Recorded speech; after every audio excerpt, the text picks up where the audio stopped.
The word phenomenon is from a Greek word, and the Greek word is phanesthai. And what phanesthai means is to shine forth.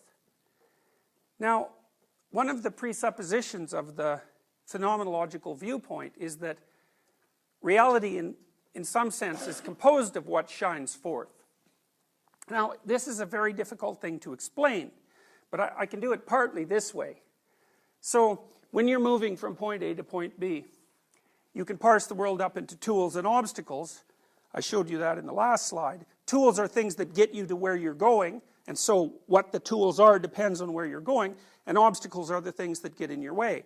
And so if you perceive tools, then that makes you happy, because happiness, at least in part, is experienced in relationship to movement towards a goal. And if you experience nothing but obstacles, that's going to produce negative emotion.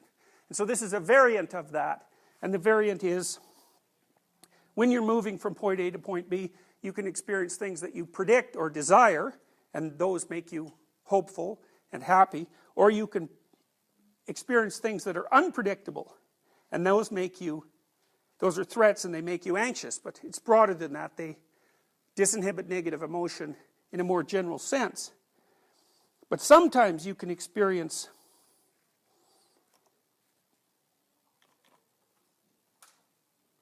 something that's so unpredicted and so shocking that it blows the framework that you're using. What would you say? The phenomenologists called that loss of world.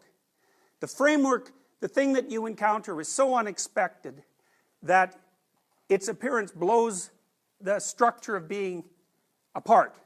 And that happens, for example, when people are betrayed by someone that they love. Or maybe they're very seriously hurt. Or they develop a very serious illness.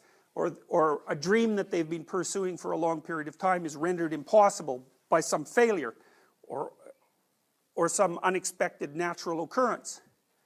Now, part of the question is, what do you experience when your world falls apart? Your world emerges from something, and then when it falls apart, it falls back into that something, that chaotic state.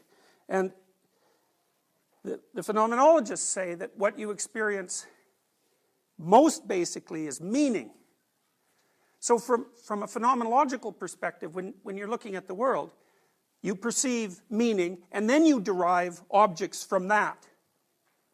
And you derive the objects in relationship to your representation of your current state and your future state. So from a phenomenological perspective, the base of the world is meaning.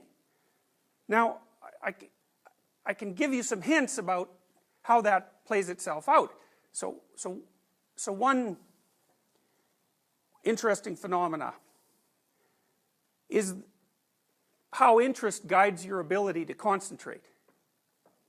Okay, so let's say that you've got an array of difficult papers on your desk and you have to read them.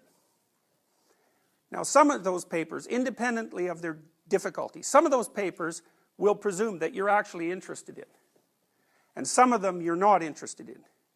And so the papers that you're interested in come with this quality that the phenomenologists described as shining forth.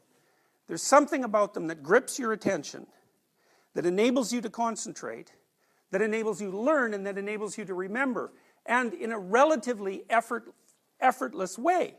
Whereas the other papers that you're not interested in, assuming they're of equivalent difficulty, it's very difficult to focus your attention on, and they lie there in sort of an inert manner.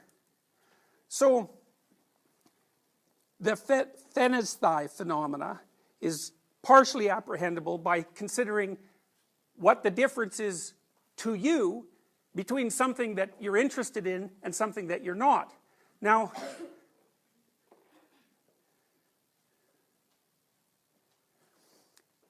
someone like Jung would think of that interest as a consequence of an internal process, a psychological process that's guiding your attention. But the phenomenologists, at least it's tricky because they go both ways on this, would consider the fact that some things are illuminated so that they're easy to concentrate on is actually a function of being itself. It isn't something that you apply to the world, it's a characteristic of being. Some things shine forth as meaningful and some things don't.